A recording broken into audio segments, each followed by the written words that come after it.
Hello friends, स्वागत है आप सभी का आप सबके अपने YouTube चैनल विद्या परिहार गुरुकुल में।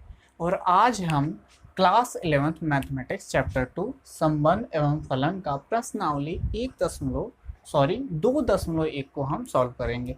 इससे पहले हमने इस चैप्टर के संपूर्ण परिचय को 3 भागों में बांट करके इसके पूरे लेक्चर को कंप्लीट किया है, यानी इस पूरे चैप्टर को हमने कंप्लीट किया है। अगर आप सभी ने इस लेक्चर से पहले उस सभी लेक्चर्स को नहीं देखा, वो सारे परिचय को नहीं देखा, तो ये वीडियो नहीं समझ में आएगा। तो प्लीज़ उन सभी वीडियोस को देख लीजिए। उन सभी वीडियोस के लिंक को हम डिस्क्रिप्शन बॉक्स में दे देंगे, तो आप पहले उस वीडियो को चेक कर लीजिए। फिर आते हैं हम प्रश्नावली 2.1 को सॉल्व करने के लिए। आप अगर उन तीनों वीडियोज़ को देख लेंगे तो कोई भी क्वेश्चन आपका नहीं फंसेगा, सारा का सारा क्वेश्चन आसानी के साथ सॉल्व हो जाएगा।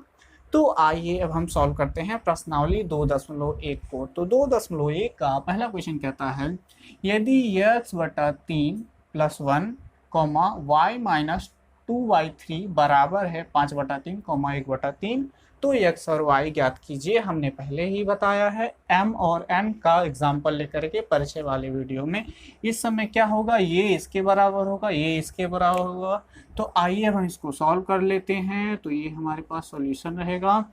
तो यानी ये वाला इसके बराबर होगा, 2x/3 + 1 बराबर होगा 5/3 के। हमने पहले वाले परिचय वाले वीडियो में बताया है, ठीक है। कैसे, वो आप उस वाली वीडियो को देख लीजिए, आसानी के साथ समझ में आ जाएगा। उसमें हमने बहुत ही डिटेल में समझाया है। तो आइए अब इसको सॉल्व करते हैं।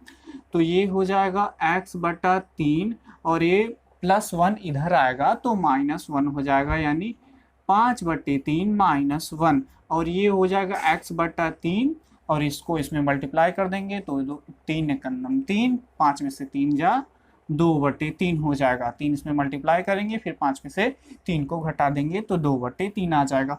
और ये 3 कैंसिल आउट हो गया और x बराबर आ गया हमारे पास, x बराबर हमारे पास आ गया 2। हमारे पास x की वैल्यू आ गई। अब हम देखेंगे y - 2/3 और ये बराबर होगा 1/3 के।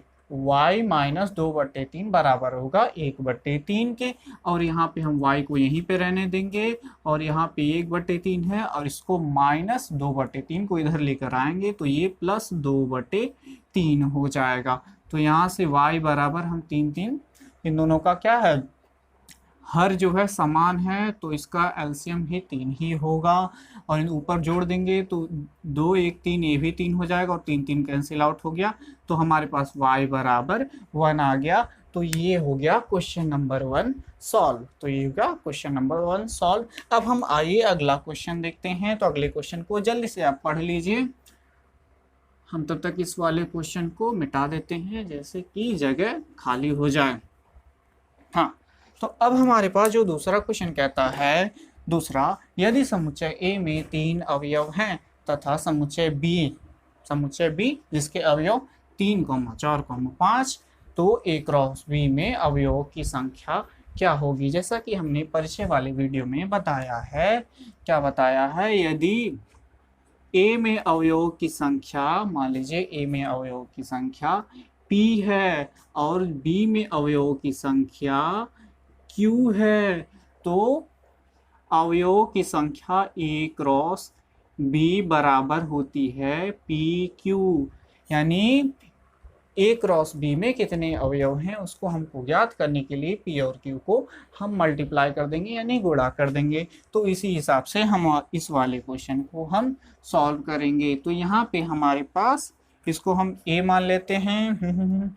हाँ, A में हमको दिया है अवयवों की संख्या A में कितनी है, 3 है। और यहाँ पे B में अवयवों की संख्या आप खुद गिन सकते हैं, 3 4 5 है, यानी 1 2 3 अवयव इसमें भी हैं, यानी B में अवयवों की संख्या कितनी है, 3 है। तो A क्रॉस B में अवयवों की संख्या कितनी है उसको देख लेते हैं। तो हमारे पास A क्रॉस B में अवयवों की संख्या के लिए हम इन दोनों को क्या करेंगे, मल्टीप्लाई कर देंगे, यानी 3 3 का 9 हो जाएगा। A क्रॉस B में अवयवों की संख्या 9 है। समझ में आ गया। और ये था क्वेश्चन नंबर दूसरे का आंसर। तो चलिए से इसको नोट कर लीजिए, हम इस क्वेश्चन को मिटाते हैं और अगला क्वेश्चन पढ़िए। हम अगला क्वेश्चन इसके बाद सॉल्व करेंगे। तो ये था हमारे पास दूसरे वाले क्वेश्चन का सॉल्यूशन। दूसरा वाला क्वेश्चन सॉल्व हो गया। अब आते हैं तीसरे नंबर के क्वेश्चन पे। यदि जी हमारे पास एक समुच्चय है जिसके अवयव 7,8 है, और उसी तरह हमारे पास एक यच समुच्चय है जिसके अवयव 5,4,3 है। तो हमको ज्ञात करना है जी क्रॉस एच और एच क्रॉस जी ज्ञात करना है। तो आइए अब इसको सॉल्व करते हैं। तो हमारे पास है जो जी है उसके अवयव क्या हैं, जल्दी से लिख लेते हैं, 7,8। उसी तरह हमारे पास एक यच समुच्चय है जिसके अवयव दिए हैं, कहाँ है, 5,4,2। ये थे एच के अवयव। अब हमको सबसे पहले हम निकाल लेते हैं जी क्रॉस एच। अब ये क्रॉस प्रोडक्ट यानी कार्टेशियन प्रोडक्ट, हिंदी में कार्तीय गुणन कैसे निकाला जाता है, ये हमने बहुत अच्छी तरीके से इसके परिचय वाले वीडियो में बताया है। तो प्लीज आप उस वीडियो को देख लीजिए। तो आइए हम इसको सॉल्व करते हैं। अच्छा, जी क्रॉस एच यानी जी को हम पहले रखेंगे, एच को हम बाद में रखेंगे। जी क्रॉस एच यानी हमको पहले 7 का युग्मन करना है 5 के साथ। तो ये हो जाएगा 7,5। उसी तरह हम 7 का युग्मन करेंगे 4 के साथ, ये हो जाएगा 7,4। फिर बचा 7,2। अब हम 7 का 2 के साथ युग्मन करेंगे, ये हो गया 7 का सभी एच के अवयवों के साथ युग्मन। अब हम 8 का युग्मन करेंगे, 8 का युग्मन करेंगे 5 के साथ, फिर 8 का युग्मन करेंगे हम 4 के साथ, फिर 8 का युग्मन करेंगे हम 2 के साथ। तो ये हो गया जी क्रॉस एच। आप चेक करना चाहते हैं कि ये हमारा जो सही है या गलत है। तो हमने पहले बताया जी में कितने अवयव हैं, 2 है, एच में कितने अवयव हैं, 3 है। यानी जी क्रॉस एच में अवयव की संख्या क्या होगी, 3 गुणे 2 गुणे 3 यानी 6 होना चाहिए। 1 2 3 4 5 6 यानी 6 अवयव हैं, यानी ये क्या है, सही है। अब हम देखेंगे एच क्रॉस जी निकालना है, एच क्रॉस जी यानी हम एच को पहले रखेंगे। यानी यहाँ पे देखिए हमने जब जी क्रॉस एच निकाला है तो पहला अवयव क्या है, सभी पहले वाले समुच्चय के देखिए यहाँ पे पहले जी था, यानी हमने जी के अवयव को पहले लिया है। और इसमें हमको एच क्रॉस जी निकालना है, यानी हम एच वाले अवयव को पहले लेंगे। तो ये हो गया 5 का युग्मन हम कर देते हैं, 5 का युग्मन हम कर देते हैं 7 के साथ, 5 का युग्मन करते हैं 7 के साथ। तो ये हो जाएगा 5,7। 5 का युग्मन हमने किया 7 के साथ, फिर 5 का युग्मन करेंगे हम 8 के साथ। तो ये हो जाएगा 5,8। अब हम 4 का युग्मन करेंगे उसी तरह 7 के साथ, तो 4,7। 4 का युग्मन करेंगे 8 के साथ, तो 4,8। फिर 2 का युग्मन करेंगे 7 के साथ, तो 2,7, और 2 का युग्मन करेंगे 8 के साथ, तो 2,8 है। और ये हो गया हमारे पास एच क्रॉस जी में भी कितने अवयव हैं, 1 2 3 4 5 6, और 6 ही होनी चाहिए क्योंकि जी में अवयव की संख्या 2 है, एच में अवयव की संख्या 3 है। समझ में आ गया। यहाँ पे ये था एच क्रॉस जी। और आप ध्यान से देखेंगे तो जो एच क्रॉस जी है वो बराबर नहीं है जी क्रॉस एच के बराबर नहीं है। तो ये भी याद रखिएगा कि अगर दो कोई समुच्चय दिए हैं, उन दोनों का क्रॉस उल्टा करके निकाला जाए तो दोनों कभी आपस में बराबर नहीं होंगे। तो इस क्वेश्चन को नोट कर लीजिए और चौथा वाले क्वेश्चन को आप पढ़ लीजिए। तब तक हम इसको इरेज कर देते हैं, मिटा देते हैं। तो जल्दी से आप क्वेश्चन नंबर चौथे को देख लीजिए। ये था हमारा तीसरा वाला सॉल्यूशन। हमारे पास जो चौथा क्वेश्चन है वो क्या कहता है, हम बताइए कि क्या बताना है, निम्नलिखित कथनों में से प्रत्येक सत्य अथवा असत्य है। हाँ, हमारे पास तीन कथन है, इसमें से हमको बताना है कौन सा सत्य है कौन सा असत्य है। यदि कथन असत्य है, यदि कथन असत्य है तो दिए गए कथन को सही बनाकर लिखिए। यदि असत्य होगा तो उसको हमको सही करना पड़ेगा। तो आइए अब हम इसको देखते हैं। हमारे पास जो पहला कथन है वो क्या कहता है, यदि P बराबर है, उसके अवयव यम कॉमा एन है, उसी तरह Q हमारे पास एक समुच्चय और उसके अवयव यन कॉमा एम है, तो P क्रॉस Q क्या इसके बराबर होगा? क्या इसके बराबर होगा? आइए देखते हैं। हमारे पास जो P में अवयवों की संख्या है वो क्या है? 2 है।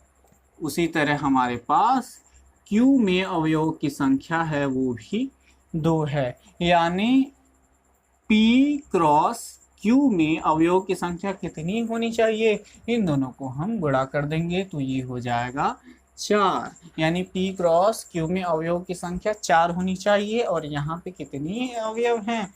2 ही युग्म हैं, यानी 2 ही अवयव हैं, 2 ही युग्म हैं, 2 ही अवयव हैं। तो ये क्या है? P क्रॉस Q बराबर ये जो है दिया है हमारे पास समुच्चय, ये क्या है? असत्य है, असत्य। अच्छा, असत्य है तो हमको क्या करना है? इसको सत्य बनाना है। अच्छा, इसमें पूछ ले कि क्यों असत्य है तो आप बता सकते हैं P में अवयव की संख्या 2 है, Q में अवयव की संख्या भी 2 है, तो P क्रॉस Q में अवयव की संख्या 4 होगी, इसलिए ये क्या है? असत्य है। अब हम इसको सत्य बनाना है तो हम लिख लेते हैं P में कौन कौन से अवयव हैं उसको देख लेते हैं। ये है यन और ये है यम। और Q में अवयव कौन कौन से हैं ये उसको देख लेते हैं। Q में अवयव कौन कौन से हैं? यन कॉमा एन, यहाँ पे हमने उल्टा लिख दिया, यहाँ पे यम पहले होना चाहिए, यम कॉमा एन, ठीक है। अब हम इसको निकालना है P क्रॉस Q।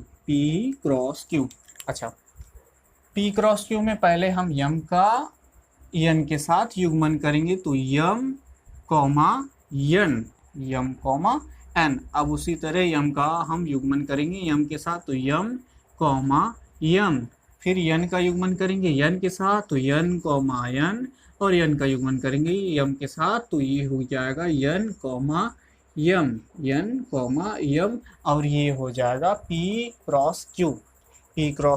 तो हमने कथन को सत्य भी बना दिया, यानी P क्रॉस Q में कुल कितने अवयव होंगे? 4 अवयव होंगे।